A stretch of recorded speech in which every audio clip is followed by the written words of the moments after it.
It could be said that European kings and nobles in the Middle Ages were crusade mad. The enormous amount of fighting men who periodically sailed off to the Near East to do battle with Muslims are evidence of the widespread popularity of overseas adventurism at the time. The notion of a crusade, in which large armies assembled from various regions of Europe for the purpose of doing battle with Turkish and Arab Muslims, became so fixed that it was expanded to include crusades against heretical European Christian sects. There are many reasons why so many European nobles answered the call to take the cross, and they are all to be found in the complex organization of medieval feudal society, which evolved at varying rates among the diverse cultures of Europe. When, in the early Middle Ages, the centralized secular order in Western Europe crumbled with the collapse of the Roman Empire, there arose a plethora of quasi-states.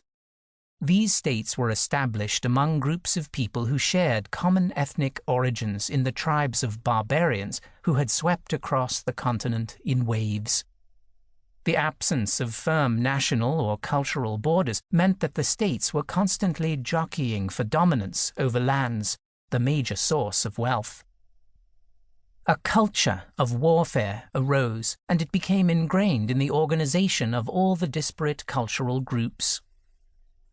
The chaos of multi-ethnic and multilingual states in constant struggle with powerful and weak neighbors was balanced by a single unifying force, the Catholic Church.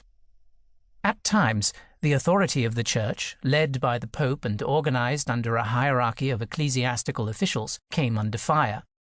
Disputes arose over the power of the Church to appoint secular officials and leaders.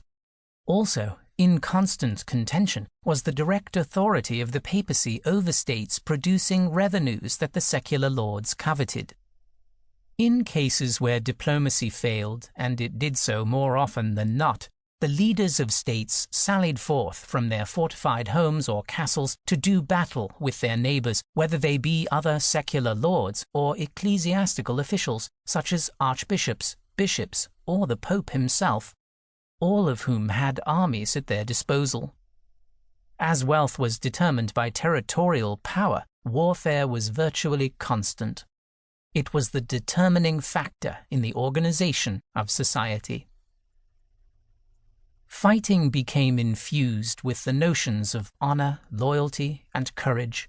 Overlaying this were the Christian concepts of a just war, mercy, and morality.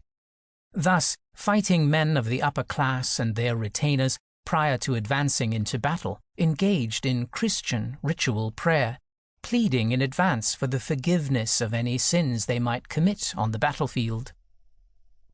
Because warfare was conducted for the purpose of acquiring land and expanding manpower for armies, a complex system of land ownership evolved. As it is said, to the victor go the spoils. In the Middle Ages, this did not generally mean the complete destruction of the estates of the defeated nobles.